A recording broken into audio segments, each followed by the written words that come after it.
Bonjour à tous, nouveau rendez-vous sur VST. Je suis très content de vous retrouver. C'est un peu retour aux sources pour moi de vous retrouver à la mi-journée. Et tous les week-ends, nous allons les partager avec vous, je le souhaite en tout cas, avec un panel de chroniqueurs et chroniqueuses qui doivent leur présence à... je vous le dirai quand je le saurai moi-même. À l'heure du déjeuner, on vous propose un menu télévisuel aux couleurs de l'info décalée et de thèmes qui alimenteront vos conversations du week-end.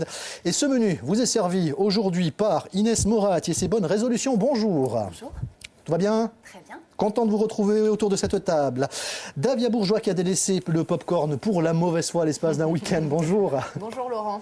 Merci d'être là. Je vous en prie, merci à vous pour l'invitation. À vos côtés, son Altesse Didier de Jordan, c'est le seul qui a une particule à cette table. Bonjour. Bonjour.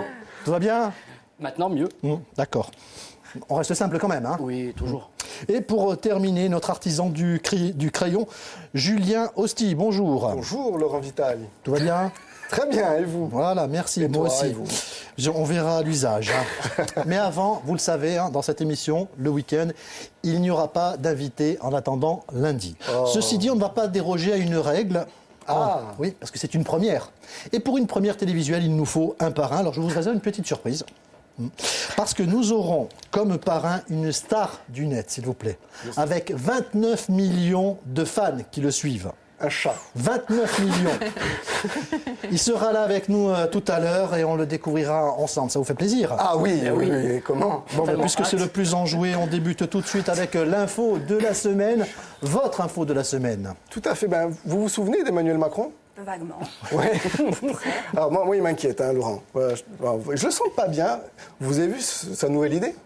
Il veut faire un grand débat. Oui. Faire un grand débat avec des gens pour... Je ne sais pas ce qu'il veut, franchement. Parce qu'il veut faire un débat pour parler de plein de choses, mais on ne peut pas parler de tout. Hein. C'est-à-dire qu'il y aura 4 thèmes choisis et je ne sais pas si ça va être super ouvert. Et vous allez me poser certainement cette question, mais Juju, comment fait-on pour participer à ce débat qui a l'air super chouette? Je sais pas, c'est pas la première chose qui me serait venue en tête, mais bon donc... Mais demandez-moi quand même. Je vous pose la question. Alors Juju. Comment on fait pour participer? Je savais que vous alliez me demander ça.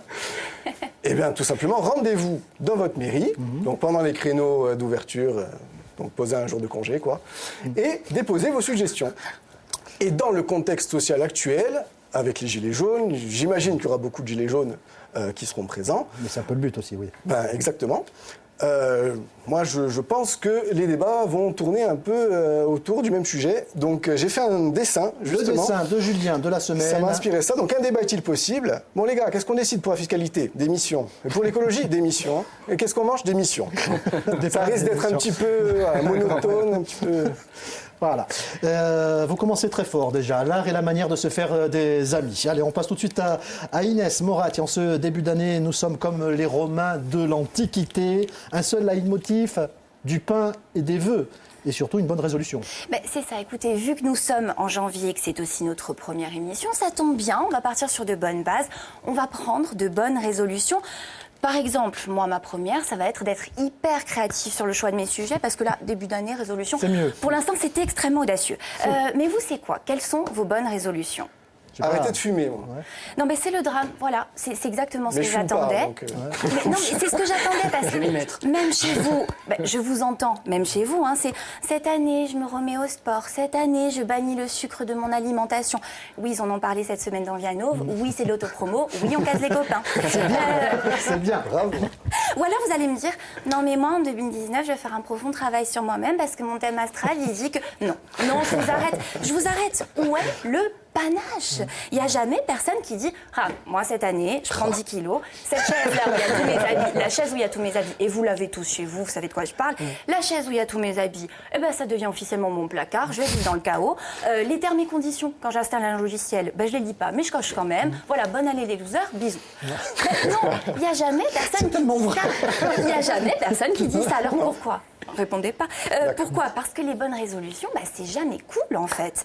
Du coup, cette année, vous savez ce qu'on va faire? Non. On renverse le système. Notre première résolution, ce sera de devenir cool. Voilà, il n'y a plus de système. Chérie, mets ton gilet, on y va. Alors, j'ai fait des recherches pour vous. Mission du service public. Le problème, c'est que je n'arrive pas à trouver, mais qui décide de ce qui est cool ou pas? Parce que tous, là, on le sait, les miroirs en forme de vague dans l'entrée, c'est pas cool. Mais qui a décidé? Comment on le sait? Oui, ok, Laurent, c'est bon. On a bien les influenceurs, ces panneaux publicitaires humains corrompus par le consumérisme. Mais je veux pas non plus vous faire un commentaire creux sur la culture du vide. Voilà, n'essayez pas d'élever le niveau de cette chronique. En plus, là, il est midi, donc normalement, je me réveille. Donc, laissez-moi le temps de m'adapter. Alors, Vous saurez tout sur l'Argentine d'Inès. Toutes les semaines, vous en saurez un petit peu plus. vous en serez trop. Alors, on va plutôt tenter une autre méthode. Je vous montre des gens à l'image et vous me dites s'ils sont cool ou pas. Et du coup, après, on va s'en inspirer. Premier exemple, Laurent Vitale. Oui. Alors, est-ce qu'il est cool ou pas? Il est surtout brillant, là. Non mais oui, bien sûr, évidemment qu'il est cool. Ah non, attendez. On me dit dans l'oreillette que Laurent Vitale aurait été aperçu dans les locaux de Viacé le vendredi 28 décembre C'est vrai en train de dire au revoir à ses chroniqueurs. Il aurait dit... Les amis, on se voit l'année prochaine, vous l'avez Voilà, ça, monsieur, c'est interdit. Je suis obligée de vous retirer. Moi, une fois, j'ai dit en voiture Simone, c'est moi qui conduis, c'est toi qui klaxonne. Ça, on peut pas. On n'a pas le droit de dire. C'est comme les gens qui disent un perdu. Ça, non. C'est beau ou cool? Je mets un veto. Voilà, d'accord. Voilà.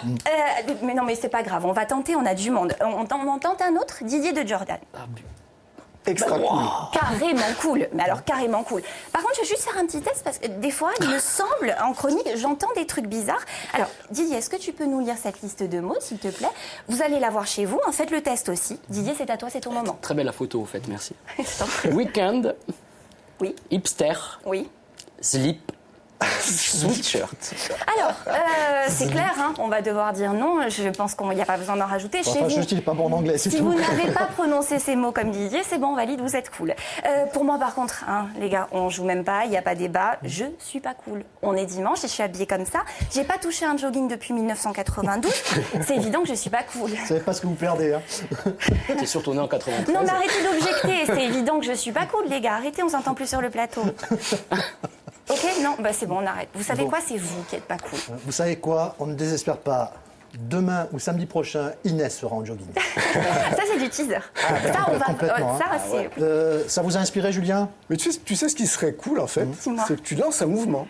Parce que c'est ça le truc. Les gilets cool. Alors, pour t'aider, C'est bon de moi, je t'ai imaginé, avec un look. Alors, je vais tenter de te montrer ce petit dessin que j'ai fait avec, je sais pas si on le voit à l'image. Je l'ai pas. On le voit pas? Ah, bon, Ça, c'était cool, ça. Le dessin, Tu vois, ça c'est fait rock. le tiercé gagnant. C'est ça qui Non, est cool. pas la palette, Ah, le pardon. dessin, voilà. Avec- On va essayer de la montrer comme ça, si c'est possible. Notre Inès, Voilà. avec une chemisette, des lunettes si vous triple l'avez, foyer et si des vous crocs. l'avez, n'hésitez Mais pas. ça, c'est moi à la maison. Comment Mais tu sais? Ça peut arriver. Ça Tu attends arrive. la mode, elle peut arriver vers Tu nous. dessines super bien, c'est super vivant à l'image. Je vous assure que c'est super bien fait. Mytho. Bon, ben, on va dire que... Voilà, c'est bien. Voilà. Voilà, j'attends la mode. J'attends la mode. Eh ben, elle n'a pas fini de patienter. On enchaîne avec Didier. Grâce à vous, nous ne resterons plus dans l'ignorance.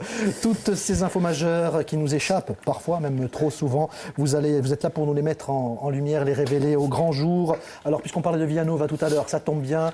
Vianova, sa revue de presse au quotidien, grâce à Marie-Jo Guilandini. Eh bien, nous, grâce à Didier, nous avons notre revue d'à peu presse. Laurent, les autres. Donc, je suis chargé de faire la revue de presse, parler de l'actualité. J'ai dit, OK, pourquoi pas, ça peut être sympa. En plus, j'aime bien les poutailles. Donc, bon.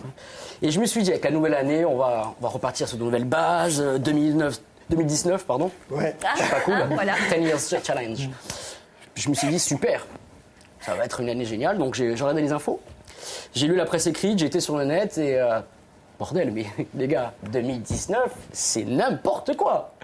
Donc, je me suis dit, le samedi et le dimanche, je ne peux pas parler aux gens de quelque chose qui est horrible. Et on n'est pas là pour faire la dépression. Même si Inès a plutôt le blues du dimanche soir, je vous expliquerai pourquoi dans d'autres futures émissions, parce que je la connais un petit peu. Donc, en fait, je me suis dit, je ne peux pas leur parler des 7 heures du débat d'Emmanuel Macron avec les 600 maires, même si, bravo, par les 7 heures d'affilée, même si Cyril Hanouna avait déjà fait 36 heures d'affilée. C'est à peu près pareil. bon.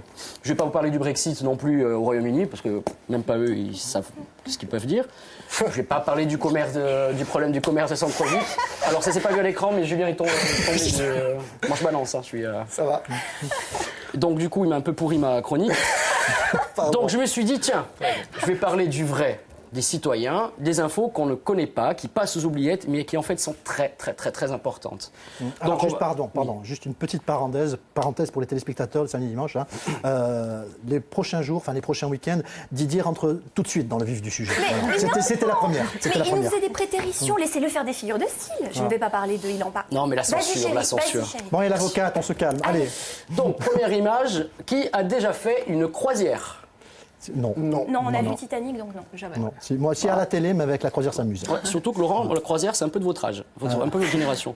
On va Donc, jouer à ça Bah, vu ce que je vais me prendre, ça va être long, ça va être long. Un partout. Donc, le 6 janvier 2019, l'Oasis of the Seas part en Floride pour un trip dans les eaux turquoises. Donc seulement voilà, il y a un petit problème, les petits passagers ne vont pas voir l'eau turquoise du tout, ils sont tous frappés d'une épidémie de gastro. Voilà. Donc surpoids sur le bateau. Ouais. Ok, c'est tout pour moi. C'est Julien Alors, Stille. au niveau N'hésitez pas quand vous avez un commentaire aussi pertinent. Hein, pas allez-y. parler. Donc après, je pense que c'est pas la peine de faire un petit topo sur ce que Non, c'est ça la va aller, gastro. ça va aller, ça va Hein aller. Donc au départ, ça va. Il n'y a que 170 passagers qui sont touchés. Donc on se dit, bon, ça va, on va continuer, on va partir tranquille et tout. Sauf qu'à un moment donné, ça dégénère. On passe à peu près 250 victimes.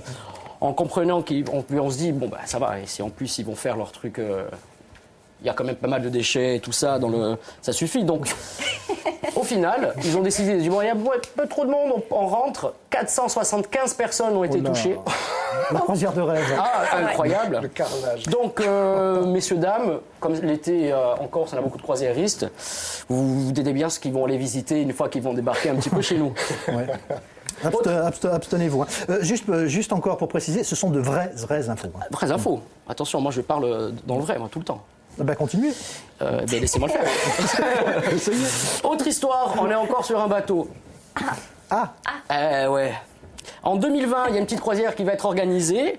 Des manifestants, on aurait aimé que ce soit eux qui aient la gastro. Ils vont faire la petite croisière pour savoir si la Terre est plate, pour en fait le démontrer. Parce que oui, on passe en plus, voilà, c'est des espèces de complotistes, on passe à n'importe comment, paquebot de luxe, hein, on y va, on fonce, on fait comme il faut et tout ça. tant qu'à faire, oui. Sauf qu'ils n'ont pas pensé à de petites choses quand même qui peuvent se passer. Donc déjà, il y a quand même 24 satellites qui observent les océans, la mer pour prouver que tout va bien se passer. C'est rond, il y a des GPS, bon, machin et tout. Et le problème, c'est qu'à un moment donné, les gars, si la Terre est plate et que tu arrives au bout, tu vas tomber. À un moment donné, c'est le principe. La planète, si la planète est plate, c'est une falaise. C'est ça. Donc ça, c'est un peu n'importe quoi. Donc du coup, en plus, un petit bonus pour ces génies qui se posent des questions. Est-ce qu'ils se disent, la Terre ne tourne pas? Ils ont déjà dit ça. Donc, à un moment donné, ça veut dire qu'il y a quelqu'un qui a l'interrupteur et qui s'emmerde à faire jour, nuit, jour, nuit, jour, nuit. Un fan des visiteurs. Ceci dit, et c'est très sérieux, il y a carrément, il y a beaucoup d'Américains hein, qui croient à cette théorie. Est-ce que ça vous parle, Kyrie Irving? C'est une C'est un star de la joueur NBA. de basket, C'est une star là-bas. Bon, on peut dire chez eux, c'est une star mondiale. Ah ouais, hein. Aux États-Unis, dès qu'il est connu, c'est star mondial. Il l'a dit le plus sérieusement du monde à la télévision, en disant oui, effectivement, la Terre est plate. Donc du coup, il y a des profs qui sont montés au créneau parce que les élèves le lundi matin après son émission de télé, monsieur, vous racontez des foutaises, la Terre est plate. Irving l'a dit, Kyrie l'a dit à la télé, etc. Donc ils sont obligés de lui demander de dire bon, ben Il a présenté ses reviens. excuses. On lui dit surtout qu'il était content d'avoir lancé la discussion autour de la platitude de la planète. Il y a du neurone. Hein. On enchaîne avec la dernière info. Dernière info, on termine sur une info égalité des sexes. Les filles, ne perdez pas espoir. Ça vient petit à petit, mais ça vient. Alors, répète cette phrase plus lentement. Ça vient petit à petit, mais ça vient. D'accord. Ok. Encore plus lentement. Non, tu la repasses en Ça se passe en Arabie Saoudite. Avant, les hommes pouvaient divorcer de leur côté sans le dire à leur femme et elles n'étaient pas au courant. Et un jour, on dit « Ah, tu as vu, hein, je l'ai vu avec telle femme. Non, c'est mon mari. Non, tu as divorcé. Ah, tu ne le savais pas. » Et bien maintenant, ça y est, on est passé, les femmes sont montées en grade. Elles vont recevoir par SMS l'acte du divorce. Donc, attention, on ne les prévient pas non plus avant. Le mari ne va pas dire « Ah, je vais divorcer, j'en ai marre. » Non, non, non. Je vais divorcer de mon côté, mais tu vas recevoir un SMS. Donc on se dit que ça va, que c'est pas trop mal, il y a quand même une avancée. Elles ont un portable. Oui. Oui, c'est ça. Mais c'est On apprend surtout qu'elles avaient le droit d'avoir un téléphone. Et puis en plus, ça va leur permettre surtout de réclamer des droits après le divorce, parce qu'en fait, au départ, on les laissait comme ça. Tu as divorcé, ben, Ah ouais. Bienvenue dans le 21e Oui, siècle. c'est moderne. Voilà. C'était la revue d'À peu près signée Didier qui a inspiré Julien. Non. Non, pas du tout. Non. Mais c'était très bien, mais non. J'ai pas de. On va super préparer ce coup-là. Ah, j'espère que tu vas prendre la croisière, je te le dis, toi. ça va continuer. En tout cas, une chose dont je suis sûr, Davia, qui a bien voulu délaisser Popcorn et Mauvaise Foi, le temps d'un week-end en tout cas, et on vous en remercie pour, d'ailleurs, pour célébrer un anniversaire. Hein. Vous êtes Eh ici oui. pour célébrer un anniversaire. Tout à fait, les 90 ans du reporter le plus célèbre de la bande dessinée, Tintin, qui a célébré donc le 10 janvier ses 90 ans. Alors attendez, on recule pas, on ne recule devant aucun sacrifice financier. Vous parlez de Tintin, vous voulez Tintin, Je veux Tintin. vous voulez Tintin, on vous Allez-y. amène Tintin Voilà. sur un plateau. Voilà. En porcelaine. Un Tintin sans Milou, c'est Ça pas n'existe Tintin. pas. Voilà, on vous amène le Milou pour le même prix. Voilà, donc Laurent Vital a sorti les J'espère gros que tu vas parler moyens de Scarlett pour Johansson cette la semaine chronique. Tintin, donc, il célèbre ses 90 ans cette semaine et malgré son âge canonique, Laurent, il continue à divertir et inspirer quantité de lecteurs et d'artistes dans le monde. Retour donc sur un des personnages les plus populaires auxquels on rend hommage cette année par des livres, des documentaires, des expos, en attendant un second film au cinéma qui sortira peut-être cette année. Le 10 janvier 1929, Georges Rémy, alias Hergé, alors jeune dessinateur inconnu, publie les premières planches de Tintin au pays des Soviets dans le journal catholique belge Le Petit 20e. À l'époque, il ne se doute pas que son personnage emmènera plus de 4 générations de lecteurs aux 4 coins du monde, aux États-Unis, au Pérou ou encore jusqu'au Tibet, Laurent. C'est devenu une icône, c'est vrai. Totalement une icône auprès de 4 générations et aujourd'hui encore il est terriblement contemporain et actuel. Accompagné toujours par son chien Milou, dont nous sommes les seuls à connaître les pensées, il marchera sur la Lune en 1953, 16 ans avant Neil Armstrong, vendu Un à visionnaire. 250 millions d'exemplaires, traduit en plus de 120 langues et adapté au cinéma par Steven Spielberg. Les albums de Tintin continuent de connaître un succès exceptionnel. Des dessins originaux vendus à prix d'or aux enchères. Le succès international des aventures du jeune reporter se retrouve aussi dans les prix de vente des dessins originaux. En 2015, écoutez ça, le dessin original de la couverture de l'album L'étoile mystérieuse avait été vendu pour la modique somme de 2,5 millions d'euros. Aujourd'hui, les aventures de Tintin deviennent et détiennent une grande partie des records de vente de dessins originaux. Moi, ils sont devenus des œuvres d'art. Hein. à Bon, fait. c'est vrai qu'on parle du succès de Tintin, de ses 90 ans, tout le monde l'a vu. Depuis quelques années, c'est vrai qu'il est sujet à polémique. On revient parfois sur des albums comme Tintin au Congo, par Voilà, exemple. la face obscure de Tintin. Alors bon, on va pas attendez, parler attendez. Vous voulez Tintin au Congo? Oui. Allez, J'ai Tintin au Moyen. Congo, voilà. en voiture, Eh. Laurent. Dans la fameuse soirée de thé. Alors, on va pas aujourd'hui évoquer la supposée misogynie de Tintin avec des personnages féminins quasiment absents de ses bandes dessinées, mais une œuvre marquée par les polémiques. C'est une œuvre qui, comme beaucoup de bandes dessinées du début du XXe siècle, a fait l'objet de plusieurs polémiques. La plus célèbre concerne des accusations de racisme dans Tintin au Congo, paru en 1930. Déjà du vivant d'Hergé, cet album avait fait polémique concernant donc la représentation qui était faite du Congo et de ses habitants, ainsi que de l'image très positive de la colonisation qui était présentée. Donc chacun se fera un petit peu un avis selon sa sensibilité. Ouais, mais enfin, en même temps, je ne sais pas ce que vous en pensez au total, mais on est dans les années 30. Alors c'est facile aujourd'hui de critiquer avec notre regard du 21e siècle ce qu'ils disaient, ce qu'ils faisaient. Ça paraissait tout à fait normal. Heureusement, la société a évolué. Heureusement. Maintenant, Heureusement. Voilà. les BD sortent avec des préfaces pour recontextualiser. Et c'est plutôt très bien. Regardez à cette époque-là, c'est une époque bénie pour vous, Davia. À cette époque, comment on voyait les femmes? En blouse à la maison pour préparer le déjeuner et le dîner de monsieur et vaquer à des tâches Voilà, ménagères. la vision tout le monde, émancipée de la femme par Laurent Vital. Non, on est au XXe siècle et je ne pense plus comme en 1930. Rassurez-vous. Donc, vous étiez en On 1930. enchaîne avec, et là c'est bien, Tintin, on l'a eu en Corse. Tintin. Alors, il n'est pas venu en Corse. Il n'y a pas eu d'aventure de Tintin en Corse. En revanche, dans les années 90, François Perfettigne a traduit les bijoux de la Castafiore à Tintin et Idioué Stop. la Castafiore. Nous Vous avons voulez les bijoux. Vous voulez la Castafiore? Oui. Elle arrive en taxi, il n'y a pas de problème. Là, Là, voilà. Elle est là. magnifique. Et je vous recommande vivement, si vous êtes fan de BD et de Tintin, parce que c'est une œuvre qui est véritablement bien traduite et on y retrouve tout l'humour corse, tout l'humour noustral, et donc une traduction signée François Perfettini. Voilà, Laurent. Merci, Et Davia. sans doute en 2019, la suite des aventures de Tintin au cinéma, toujours avec Steven Spielberg derrière, en film d'animation, c'était plutôt réussi. Hein. Bon, sinon, en début d'émission, c'est l'heure. Hein. Je vous avais promis une star. Oui. Ah oui. Vous voulez qu'on l'amène sur ce plateau, la star? Ben non, oui. Oui, un petit peu. Jack Russell. C'est une star. Hein. Allez, la voici. Ah, mais oui. Un œuf. Oui, un œuf, oui, mais pas n'importe quel œuf. Cet œuf est une star. Je vous avais promis une star du net, une star avec 29 millions de fans. Bah, c'est sa photo qui a battu, c'est lui. Hein. Bon, il est très en mauvais état parce que, regardez, voilà, c'est que je l'avais dans la poche. Je l'ai un peu cassé. Mais qu'est-ce que c'est? Alors, c'est simple. Hein. C'est Sa le photo a battu à plat de couture le record des likes pour un message posté sur Instagram, détrônant celui de la star des réseaux sociaux, Kylie Jenner, dans une manière de démonstration par l'absurde. Vous l'avez compris, bien évidemment. Ça a été posté le 4 janvier.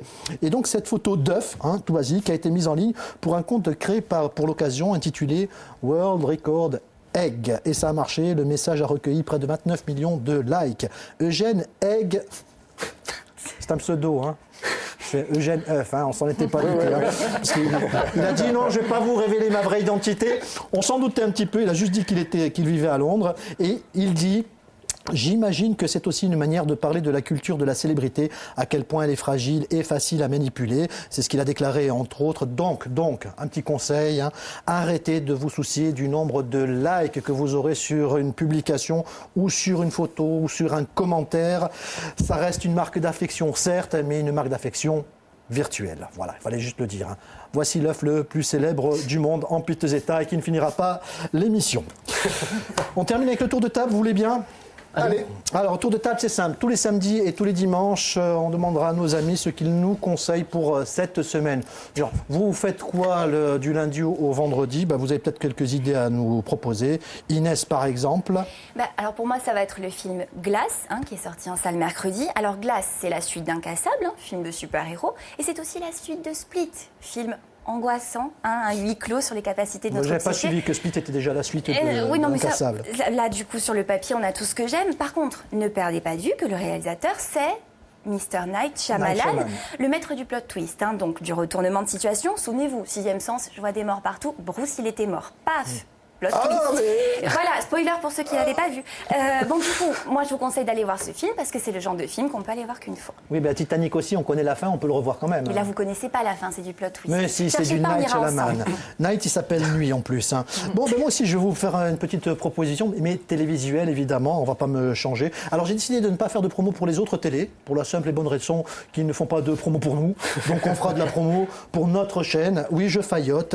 On va noter un nouveau rendez-vous demain, en plus. Comme nous, c'est le début d'une nouvelle émission en ce mois de janvier pour le premier du numéro d'un magazine qui va vous être présenté par Marina Rebaldi qui va mener son grain de sel en Méditerranée. Vous voulez savoir à quoi ça va ressembler? Ah oui. Grain de sel. Petit extrait. Excellent. Napoléon voulait dévorer le monde. Et pour cela, il avait besoin de force. Ses plats préférés? Alors moi, ça va être un rôti de veau Orloff. Et toi, tu vas faire quoi, Romu? Si on faisait un veau maringot en rajoutant un peu de clémentine dedans. Pour ce dîner impérial, petite compétition entre le chef étoilé Romuald Droyer et un amateur éclairé. Voilà la différence entre l'amateur et le professionnel. Puis, nous dresserons la table dans un salon d'apparat dédié à l'épopée napoléonienne. Notre décorateur Anthony va faire des merveilles. Il y a à l'hôtel de ville un très beau salon. Je crois que ça ferait une salle à manger magnifique. Aujourd'hui, je vais mettre mon grain de sel sur une table étincelante, comme Napoléon himself aurait apprécié. Voilà. Petit grain de sel de Marina. Si vous pouvez m'en amener un peu, Marina, du sel, c'est pour mon œuf. Sinon, c'est à 11h30 demain, juste avant, en attendant lundi. Vous allez voir, on va se régaler. Tour de table qui continue avec Didier. Vous nous proposez quoi, vous, pour... Un film aussi. Ah, cinéma aussi. Mais celui-là, il sort mercredi prochain. Ça s'appelle Green Book. C'est un film avec Viggo Mortensen, pour ceux qui ne savent pas qui c'est. C'est Aragorn. Ah oui. Voilà, dans Le Seigneur des Anneaux. Entre autres. Entre autres, bien sûr, mais c'est le film des plus connus, avec Mahershala Ali, donc je sais pas le dire, mais c'est un mec super. Si vous le dites. Il est à l'Oscar du meilleur acteur. Tout ça, alors ça se passe dans les années 60. Marshmallow, c'est un... Bon, donc mercredi, allez voir le film de Didier.